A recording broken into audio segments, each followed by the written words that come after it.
Olá, boa tarde, seja bem-vindo. Eu sou Daniela Paris e te faço companhia nesse sábado. Te conto os assuntos que estão em destaque nesse 25 de novembro, agora 1h20 pelo horário de Brasília. Hoje, além de trazer a notícia, a gente te mostra de que forma ela impacta nas nossas vidas. E para isso, eu vou contar com a ajuda dos nossos especialistas convidados, que vão trazer análises em cima dos fatos. Neste sábado, o conflito no Oriente Médio chega ao 50º dia. Pois é, faz 50 dias que Israel e Hamas estão em guerra. E hoje é também o segundo dia de trégua. A informação que chegou agora é que o Hamas já libertou mais 13 reféns. E, em contrapartida, ficou então acordado que Israel irá soltar 42 palestinos. Para isso, eles precisam confirmar o estado de saúde dos israelenses libertos. Segundo a imprensa de Israel, os reféns estariam agora com a Cruz Vermelha. Esse é um sinal de que o acordo de trégua de 4 dias está funcionando desde ontem, que foi aí o primeiro dia de soltura dos reféns, essa troca de reféns. O porta-voz do exército israelense afirmou que a corporação continua a preparação para os próximos estágios dessa operação em Gaza. Bom, no primeiro dia, o grupo terrorista havia libertado 24 reféns e Israel havia soltado 39 palestinos. O grupo Hamas soltou 13 israelenses, 10 tailandeses e um filipino. Esses outros prisioneiros que não são israelenses, eles não faziam parte do acordo intermediado pelo Catar e também pelos Estados Unidos. Já Israel libertou prisioneiros que haviam sido capturados desde antes da guerra. Bom, no grupo de 13 reféns israelenses, tinha mulheres, tinha crianças, a idade deles variaram entre 2 anos de idade e 85 anos, ou seja, estamos aí falando de bebês e de pessoas idosas. Pelo acordo, Israel garantiu que daria um dia a mais de trégua a cada 10 reféns adicionais que o Hamas libertar, além do número inicial de 50 pessoas. A proporção de prisioneiros, só para a gente entender, combinada previamente, é de 3 palestinos por 1 israelense. A princípio, serão então trocados 150 palestinos por 50 israelenses em domínio do Hamas. A guerra no Oriente Médio, só trazendo aí um balanço, já deixou 15.700 vítimas, sendo 14.500 palestinos, pessoas que morreram em Gaza, e 1.200 israelenses. Bom, para falar sobre a situação no Oriente Médio nesse 50º dia da guerra e segundo dia de pausa, diante do acordo costurado a várias mãos para a troca de reféns, para a entrada de ajuda humanitária, para a gente entender qual é o momento da história que a gente vive hoje, o que a gente pode esperar num futuro não muito distante, eu recebo agora o professor de Relações Internacionais, Thiago Maccioli. Thiago, professor, seja muito bem-vindo. Obrigado. Professor, estamos aí no segundo dia de cessar-fogo e tudo parece estar correndo bem, já que as trocas de reféns estão seguindo. Bom, eu pergunto isso pelo fato de que saiu no jornal do Catar que o conselheiro do chefe do Hamas afirmou que Israel violou o acordo. Isso nos faz pensar que a qualquer momento algo pode acontecer e tudo isso ir pelos ares. Qual que é a fragilidade desse momento? É um pouco frágil, né? Momentos de cessar-fogo são momentos ainda de tensão, apesar do fim da parada, da pausa das hostilidades, ele ainda é um momento muito frágil, porque qualquer tipo de ação que seja interpretado por um dos lados como uma violação dos termos de acordo pode levar à volta daquele conflito. É claro que, nesse momento específico, a gente está falando de uma coisa muito importante, que é a troca de reféns. Reféns do lado do Hamas, que foram sequestrados naquele momento do ataque terrorista, mas também das pessoas feitas prisioneiras por Israel e que muitas vezes estão na prisão há muito tempo e sem acusações formais. Então é do interesse tanto do Hamas como de Israel que o cessar-fogo permaneça e que as pessoas voltem em segurança para aquilo que eles desejam que sejam os seus territórios. Então, nesse caso, a gente tenta manter um cessar-fogo. Entretanto, a gente sabe que existem alguns pequenos movimentos de pessoas, de indivíduos que acabam tentando atrapalhar esse processo todo. Mas a tendência é que ele permaneça enquanto houver a possibilidade de troca saudável, vamos colocar assim, desses reféns. Mas pode sim, eventualmente, ter um tipo de acontecimento que coloque tudo por água abaixo. Vamos falar agora sobre a situação desses reféns. Você consegue dizer em que momento da guerra que a gente está? A gente teve aí uma primeira troca que foi realizada ontem, agora a gente recebe a informação de uma segunda troca e parece que existem sequestrados israelenses que estão em domínio de outro grupo terrorista, possivelmente da Jihad Islâmica. O que isso nos diz? Isso nos coloca que a situação ela é realmente complexa, né? Então, o Hamas ele responde pelo Hamas. Então, os outros grupos terroristas, outros grupos que estão na faixa de Gaza, que podem eventualmente reféns sequestrados, eles não estão necessariamente dentro desse acordo. Existe o interesse do Hamas que o acordo funcione, nesse sentido, pode haver alguma gestão, entre aspas, interna para que isso também seja negociado entre uma eventual Jihad Islâmica e o Hamas, para que esses reféns sejam eventualmente soltos ou que pelo menos não aconteça nada com eles durante esse período para garantir o cessar-fogo. Entretanto, o momento da guerra, ele não é necessariamente, apesar de importante, ele não indica nada mais do que de fato está acontecendo, ou seja, um cessar-fogo que é frágil e que vai durar durante aí aproximadamente 4, agora talvez 5, 6 dias, para troca de reféns. Mas o que a gente vê, tanto do pessoal do Hamas como do pessoal de Israel, é de que esse cessar-fogo ele é somente um momento para troca de reféns, para que os caminhões de ajuda humanitária entrem na faixa de Gaza e consigam oferecer para a população que não é terrorista e que não participa ativamente da guerra algum tipo de alento, mas que ao final desse período a guerra volta e ela volta com tudo. Ou seja, a guerra ela não está necessariamente no momento de terminar ou de diminuir. Ela está somente, literalmente, numa pausa. Então, os passos a seguir vai depender muito do que for conseguido durante esse cessar-fogo, mas também dos interesses de cada grupo dentro do conflito. E agora, então, falando sobre esse período de cessar-fogo, é possível que mais reféns sejam libertados, levando em conta a oportunidade da extensão dessa pausa? Você acredita nessa Sim, possibilidade? existe essa possibilidade, claro.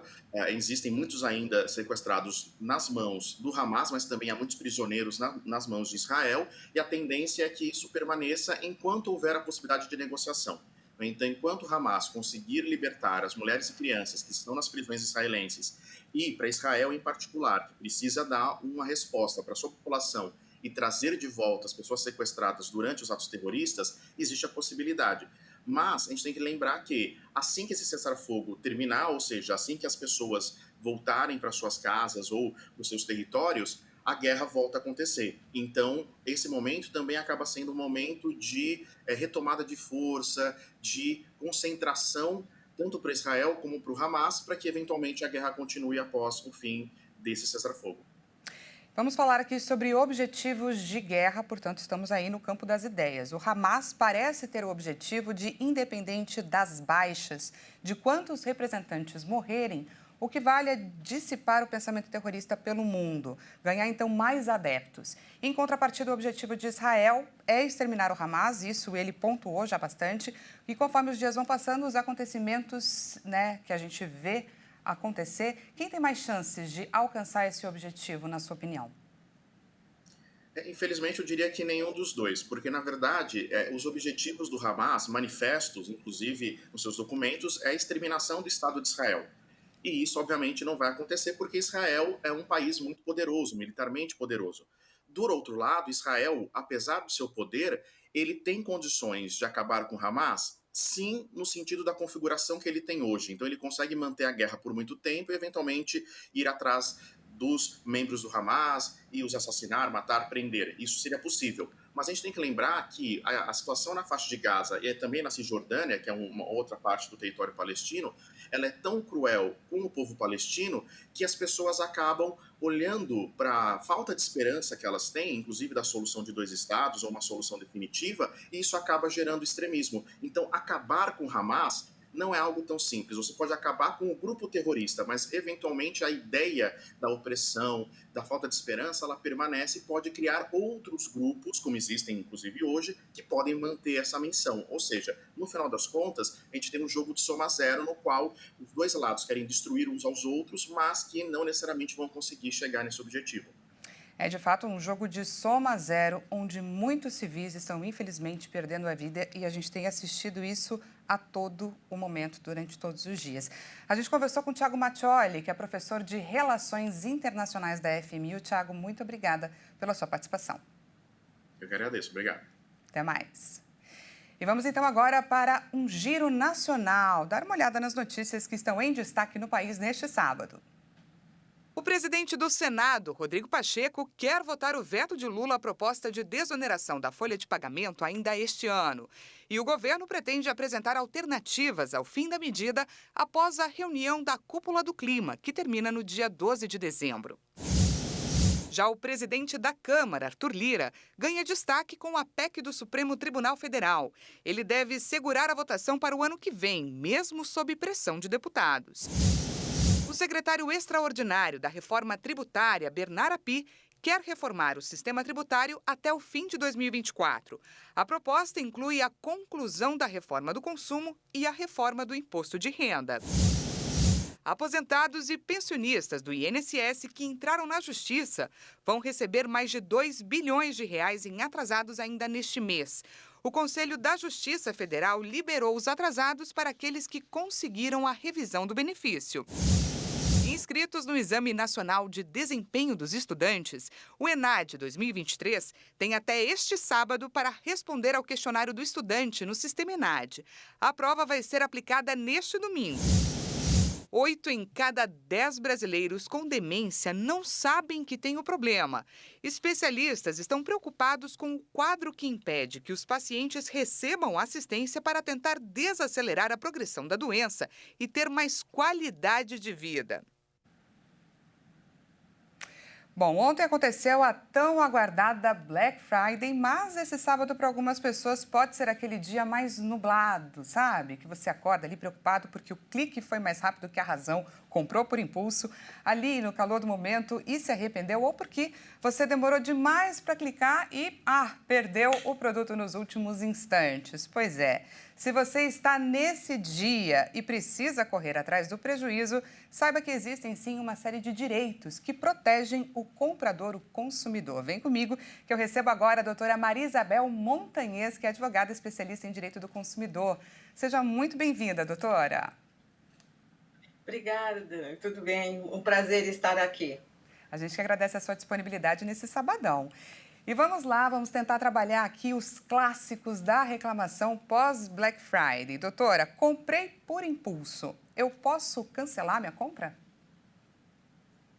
Pode, tá? O nosso CDC, que é um dos melhores do mundo, tá? Dá esse direito até 7 dias, você pode se arrepender. Você pode devolver esse produto, sim. Isso se eu comprei pela internet, certo? Certo. Tá. Então, por exemplo, comprei e me arrependi, é possível devolver? Eu gostaria que a doutora pontuasse para a gente as diferenças de uma compra feita na loja física e de uma compra feita por e-commerce. Olha, Daniela, eu vou te falar que a lei é igual, tanto na parte física quanto na parte e-commerce. Não existe nenhuma diferença. Mas a partir do momento que você sente que você fez por impulso, ou se não você se arrependeu, você pode entrar em contato com esse fornecedor e desfazer a compra sem problema nenhum. A lei é o que faz isso, e esse fornecedor tem o dever de cancelar a compra. Muito bacana e muito importante essa sua dica. Muita gente aproveita aí a Black Friday para garantir os presentes de Natal com as melhores condições, certo? Mas nem sempre esse presente ele chega na data. Vamos pensar aí, estamos a 1 mês do Natal, mas pode ser que o presente não chegue a tempo. Ou vamos falar de qualquer compra que que não chega em casa na data prevista. O que eu posso fazer se o lojista descumpre o prazo? Existem algumas formas, tá? Eu acho que sempre tem que ter uma forma amigável antes de buscar a justiça para resolver esse problema. Caso ele não entregue no prazo e você não mais quiser esse produto, porque esse produto fazia parte de um desejo de uma pessoa ou uma data importante, você pode pedir essa devolução desse valor, você pode pedir que seja trocado por outro produto, como for melhor entre as partes, mas o problema tem que ser sempre resolvido. Bom, em datas como essa, a gente enfrenta uma série de desafios para garantir o produto naquelas condições que estão sendo apresentadas no momento. É a internet que ela fica mais lenta, é o site que sai do ar. Inclusive, tem casos que o consumidor consegue fazer a compra, mas depois ele recebe a mensagem de que a compra foi cancelada por falta de estoque. Ou seja, alguém foi mais rápido, clicou mais rápido e garantiu o produto e você, infelizmente, ficou sem. O que é possível fazer numa situação como essa? Olha, eu acho que nesse caso, não, como é tudo feito em segundos e milésimos de segundo realmente, esse fornecedor ele não tem culpa nenhuma, tá. Então esse comprador entra em contato e novamente, eu acho que a parte amigável é bastante importante. Uma coisa que é bastante interessante é que esses consumidores, eles têm que ver quanto custa esse produto antes da Black Friday, e para ver se realmente houve esse desconto.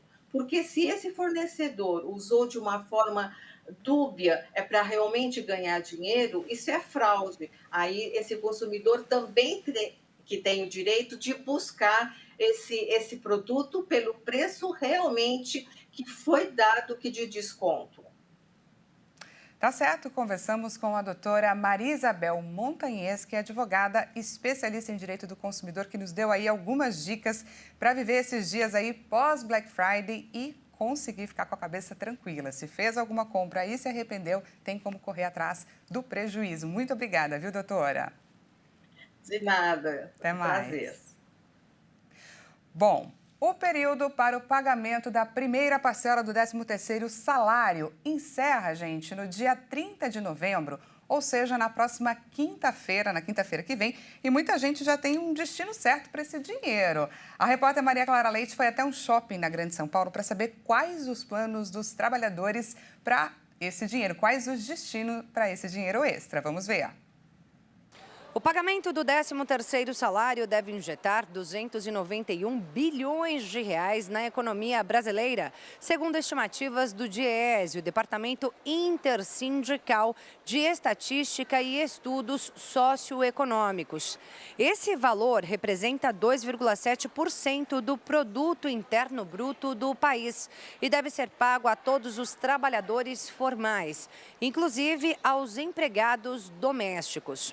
O 13º salário costuma ser pago em duas parcelas. A primeira no dia 30 de novembro e a segunda no dia 20 de dezembro. E com essa primeira parcela já batendo a porta, muita gente já tem planos de como gastar esse valor. Vamos ver. Quais são os seus planos para esse 13º salário? Fazer minhas compras do final do ano, pagar algumas contas também. Mais isso. E comprar presente, claro. Pagar a IPVA, seguro da casa, os impostos aí do início do ano. Todo o 13º, então, está destinado a pagar os boletos, é isso? Exatamente. Não vai sobrar nada? Creio que não. Olha, já está até uma parte gasta já, né? Mas porque algumas contas que eu já tinha. E a outra parte eu tô comprando no shopping mesmo, comprando presentes. Planos para o 13º salário? Pagando o casamento. Então já está comprometido. Foi tudo embora já. Vai dar nem para fazer uma comprinha de final de ano? Não, dessa vez não vai dar. Mas tá bom, né? Tá feliz? Tá ótimo, tô feliz. É isso aí. Eu, no caso, já tenho aí algumas contas para pagar com essa primeira parcela do 13º. Ainda queria fazer algumas comprinhas, então vou ter que fazer esse dinheiro esticar, viu, Daniela? E você, já tem planos para o seu 13º? Eu volto com você aí no estúdio. Pois é, o meu 13º já tem, olha, o destino certo, é o IPVA, viu, gente? Porque ele chega com tudo e a gente tem que arcar com esse custo. Como diz o ditado, dinheiro na mão é vendaval, viu, gente? Se ele não for muito bem administrado, investido com sabedoria, ele vai apenas pingar na conta do trabalhador que não vai, né, tirar o proveito desse benefício. Então, pensando na saúde financeira, a gente vai receber aqui a educadora financeira, a doutora Ana Rosa Vilches, para nos dar dicas de como utilizar esse dinheiro extra a nosso favor. Seja muito bem-vinda, Ana. Boa tarde a todos, boa tarde, Daniela. É um prazer estar aqui junto com você. A gente que agradece a sua disponibilidade. Bom, primeiro nos esclareça, doutora, quem tem direito ao benefício e como calcular o valor para que o trabalhador consiga aí checar se o benefício foi pago corretamente. Correto. Aqueles que são seletistas, né, então recebem o salário mensalmente, eles farão o seguinte, se trabalharam o ano todo, será a parcela de dezembro, igualzinho a parcela de dezembro. Okay? Aqueles que não são CLTs, porém, a condição do trabalho pode ser, né, que tenha essa cláusula no contrato, também ele poderá receber o 13º.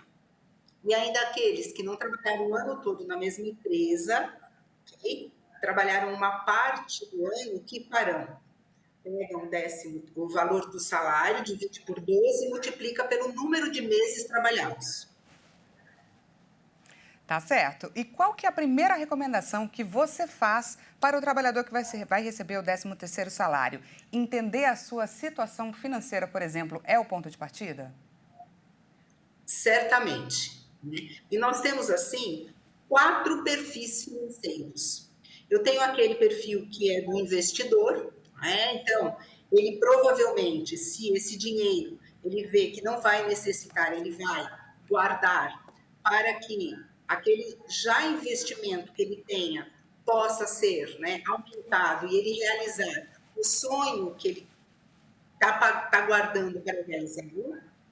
Nós temos o equilibrado, esse é o indivíduo assim, com maior problema, por quê?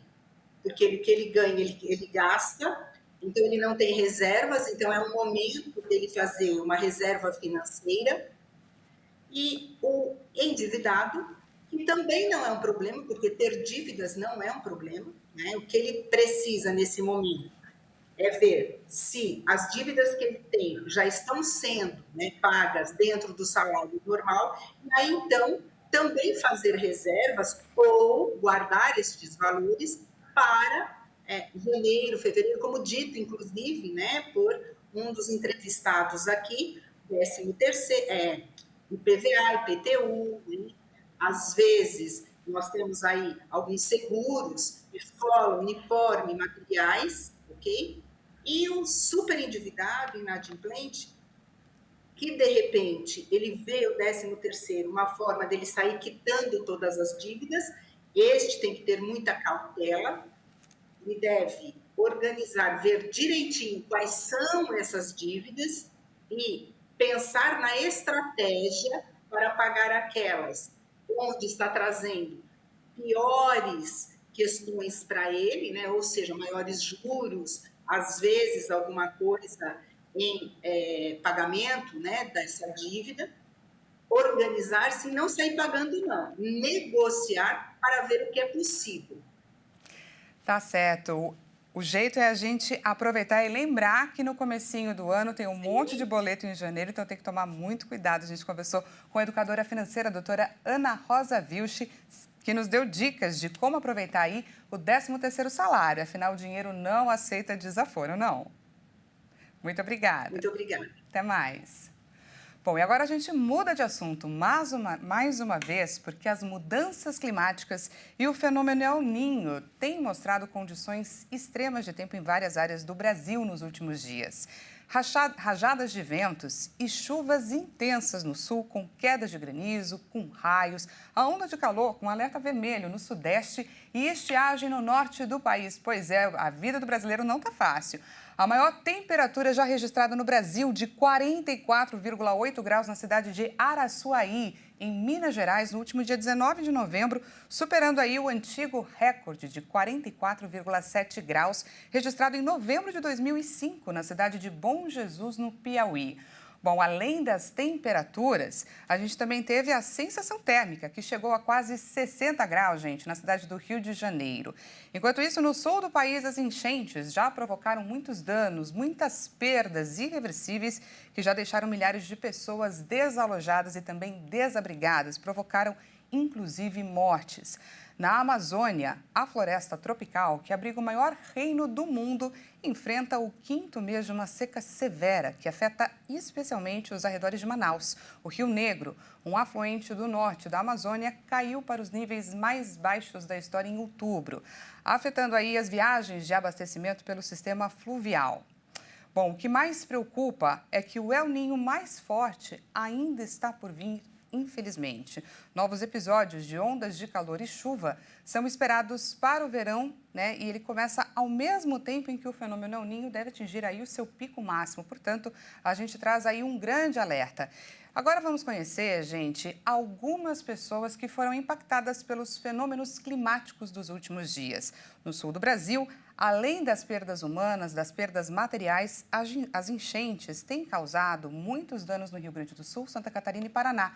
Produtores rurais já contabilizam prejuízos, principalmente nas culturas de soja, milho, trigo, cebola e maçã. Prejuízo esse que pode ser, infelizmente, bilionário, segundo especialistas. Vamos então para Santa Catarina. Quem traz para a gente a primeira história é a repórter Michele Veiga. Aqui em Criciúma, na região sul, litoral sul, a gente teve um problema muito grande com a agricultura. Eu estou do lado da Ana Mary Fortunato, ela que é Martinello, desculpa, Ana Mary Martinello, ela que é agricultora. Ana, vocês tiveram problema principalmente na colheita do feijão, né? No momento a gente está tendo com o feijão, né? Porque ele já está pronto até para colheita, só que como choveu muito, acabou brotando na vagem, né? Então fica difícil a colheita e depois também para selecionar esses grãos todos dá maior trabalho. A gente também teve uma perda muito grande com os galpão do gado, né? A gente trabalha com gado leiteiro também e arrancou assim praticamente a metade, né? Então tudo isso é custo, né? E então fica difícil. Também fica difícil para a gente ir para a roça, né? Porque as estradas estão sem condições de transitar, né? Por causa das chuvas, para colher a banana, para colher o feijão, enfim, tá difícil. E a agricultura acaba sofrendo num todo, né? Vocês conversam, tem aqui o sistema da agricultura familiar na região. Sim. E tem outros municípios também e daqui a pouco é inviável não repassar isso para o consumidor, né, Ana? Sim, daí para as hortaliças também. A chuva estraga muito, a gente não está conseguindo plantar porque chove direto, a gente precisa do sol também para plantar, para germinar as sementes, né? Então isso acaba prejudicando também depois no preço, né? Que tudo aumenta também, né? A verdura não é uma boa qualidade, mas preço lá em cima, né? Então tá certo, obrigado pelas informações. Tá aí, portanto, já na agricultura aqui no estado, a estimativa do governo no primeiro balanço é que já há uma perda aí de 3 bilhões de reais, mas pode chegar ainda no final dos cálculos a 5 bilhões, já que o estado também, além da produção da banana, tem a produção dos suínos, que foi muito atingida, do frango, enfim, muita parte aí da agricultura ainda vai fazer suas contas. De Santa Catarina para a Hit TV, repórter Michele Veiga. Pois é, o que eu posso desejar é muita força, muita coragem, não só para a Ana, como para todos os produtores e nós consumidores, porque como a Michele Veiga anunciou, essa conta aí vai chegar para todo mundo. Bom, resta saber se o tempo vai melhorar por lá, porque isso é o que todo mundo se pergunta, né? Pode piorar, vai melhorar? Enfim, para falar então sobre a previsão do tempo para a região sul do Brasil, que tanto tem sofrido com as chuvas, eu recebo agora Helena Balbino, que é meteorologista do IMET. Helena, seja muito bem-vinda. Obrigada. Obrigada pelo convite. Olha, as chuvas já estão se espalhando. Elas já estão indo para o Mato Grosso do Sul, São Paulo, porque também nós estamos na época da primavera, e agora já mudou, e elas já estão vindo da Amazônia, já está adquirindo mais, a alta que estava bloqueando a nossa atmosfera já começou, tem tendência dela ir mais para o leste do país, e já ir resolvendo esse problema do sul.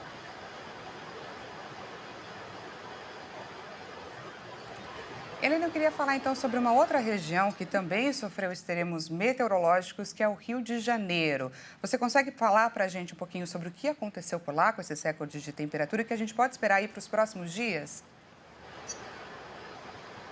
Aconteceu temperaturas extremas, né? Bateu recorde. Algumas cidades aqui em São Paulo também bateram recordes, né? porque nós estamos no período de El Niño, né? Que as temperaturas aqui no Sudeste são mais quentes, né? E, além disso, nós também não podemos esquecer que nós estamos com um pouco mais de aquecimento, né? E nessa época da primavera é esperado mesmo temperaturas mais altas. Ajuntando todos esses fatores, deu esse recorde. A gente está aqui com um recado da Marilza, que vive numa cidade do Rio de Janeiro que foi, sim, bastante afetada por essas temperaturas altas. E ela traz aqui um recado agora para a gente. Então, aqui no Rio de Janeiro, a gente teve uma luta muito grande com a questão do calor. Ele está atingindo muito as pessoas idosas. Tivemos relatos de pessoas sendo internadas, pessoas já de muita idade internadas, porque a pressão estava muito baixa. Inclusive aqui na minha casa, os meus pais, que já têm na faixa etária de 80, 79 anos, ficaram com a pressão muito baixa. Ficaram tomando Gatorade para ajudar, ficando no ar-condicionado para ver se isso dava uma levantada na pressão. Foi bem sério esses dias aqui no Rio. Pois é, e a gente também pensa, né? Um estado tanto atingido pela onda de calor também passa por muita chuva, por muita destruição. Os extremos, né, impactam na insegurança da população de Teresópolis. Agora a gente vai ouvir mais um relato. Boa tarde, me chamo Tamires, moro no bairro Vargem Grande, no interior de Teresópolis. Há pouco tempo, esse mês de novembro, no começo do mês, tivemos uma tragédia aqui, uma enchente que veio com toda a força água, onde muita gente perdeu tudo, perdeu roupa, móveis, alimentos. Teve uma situação que foi muito marcante, uma casa que eu entrei, a água já estava pela metade do meu corpo. Um pai tinha acabado de se mudar, um dia anterior tinha acabado de se mudar e tinha acabado de fazer a comprinha dele do mês. E ele ficou desesperado para tentar resgatar os alimentos para os filhos. E as pessoas hoje estão muito inseguras pelo fato de começar a vir essas chuvas agora de verão, de encher de novo, perder essas coisas, mas a comunidade e as igrejas têm ajudado, têm apoiado no que for preciso, em água, alimento, móveis, o povo tem ajudado. Mas a insegurança continua. Tivemos perdas de ruas caídas, enfim, mas sabemos que a nossa vida está na mão do Senhor. Boa tarde, fico com Deus. E diante desses relatos, é muito importante saber que a situação ali na região do Rio de Janeiro vai mudar, que novos ventos vão soprar e que tudo pode melhorar aí para os próximos dias, que foi a previsão da meteorologista do IMET, Helena Balbino. Muito obrigada pela sua participação. Bom, e olha só, às vezes acompanhar tanta notícia triste de acidentes, de desastres e doenças que faz com que a gente pense como que a vida pode mudar tão rapidamente, não é assim, num estalar de dedos. Noticiamos agora o sofrimento pelas mudanças climáticas, a gente também falou sobre as questões da guerra, a gente falou sobre as questões financeiras, o uso do 13º diante do pagamento de tantas contas, e aí a gente só cai no pensamento de que o futuro a gente não consegue prever, certo? Ele muitas vezes é incerto. Mas o que está, sim, nas nossas mãos é de que forma que a gente vai lidar aí com as dificuldades da nossa vida e a gente aproveitar essas dificuldades e transformar elas em aprendizado. Talvez o mais importante deles, o aprendizado mais importante, é que a vida ela acontece hoje, a vida acontece agora. E por falar em aprender, eu chamo aqui para confortar os nossos corações, para nos incentivar e nos motivar, o pastor Eude Cruz. Boa tarde, pastor, seja muito bem-vindo, viu? Boa tarde, Daniela, muito obrigado por essa oportunidade, de poder estar aqui hoje nessa programação. A gente que agradece a sua presença aqui com a gente, a sua disponibilidade. E, pastor, a gente falou hoje sobre tanta coisa e fica para a gente a sensação de que a vida não está aqui na nossa mão, né? A vida está, na mão do Senhor. Queria que você falasse sobre isso. Verdade, a nossa vida está na mão do Senhor. E você que está aí acompanhando essa programação precisa entender isso.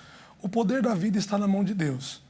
Os tempos, como nós estamos vendo aqui, climáticos, mudando, tempestades daqui, enchentes dali, mas a nossa confiança precisa estar no Senhor, diante de qualquer dificuldade que nós enfrentamos, Daniela. Pastor, como que a gente pode fazer para não deixar o medo nos vencer? Eu peço licença, é claro, para citar um provérbio muito dito recentemente, gente, que é um provérbio que chama muito a nossa atenção. Em Marcos capítulo 13, versículo 8, que ele diz: porque se levantará nação contra nação e reino contra reino, e haverá terremotos em diversos lugares, haverá fomes e tribulações. Estas coisas são o quê? Os princípios das dores. Queria que você comentasse sobre essa passagem, que tem tudo a ver com o jornal que a gente fez hoje, não é? Claro. E, na verdade, este versículo fala sobre o que nós estamos vivendo hoje. Vendo desastres, terremotos, guerras entre nações. E é se cumprindo a palavra de Deus. Eu li ontem um post que dizia que nós antes ouvíamos falar que o Senhor está voltando através da vida dos pastores, tudo, mas hoje a natureza está demonstrando isso, que a volta do Senhor está próxima, e nós precisamos entender que tudo que está hoje acontecendo está na palavra de Deus, está descrito na Bíblia, Daniela. Eu gostaria que o senhor aproveitasse esse momento e encerrasse a sua participação com uma palavra para quem nos assiste, para quem está agora aqui juntinho com a gente. Você que está nos assistindo na terceira epístola de João, capítulo 1, versículo 2, a palavra de Deus diz assim: amado, desejo que te vá bem em todas as coisas, assim como bem vai a tua alma. Então procure estar bem no seu interior, porque aquilo que você hoje vive no seu interior reflete no seu exterior. Para estar bem, é necessário se aproximar de Deus. E como hoje o mundo, Daniela, tem sido dominado pelo medo. E a única forma de vencer o medo é através da fé. Romanos capítulo 10, versículo 17 diz que a fé vem pelo ouvir a palavra de Deus. Então você que nesse programa está tendo essa oportunidade de ouvir a palavra de Deus e ser alcançado pelo poder de Deus. Então não tenha medo, não temas, porque o Senhor está contigo. Muito obrigado, Daniela. A gente que agradece, pastor, a sua presença aqui com a gente, que terminou esse jornal de forma muito, muito bacana. Agora, 1h56. Eu agradeço demais a sua companhia, todos esses minutos que a gente passou juntos, e te convido a continuar ligado na nossa programação. Afinal, estamos de segunda a segunda trazendo as notícias que movem o Brasil e o mundo para você. Mais uma vez, muito obrigada e um ótimo restinho de sábado. Lembre-se, informação pode salvar vidas.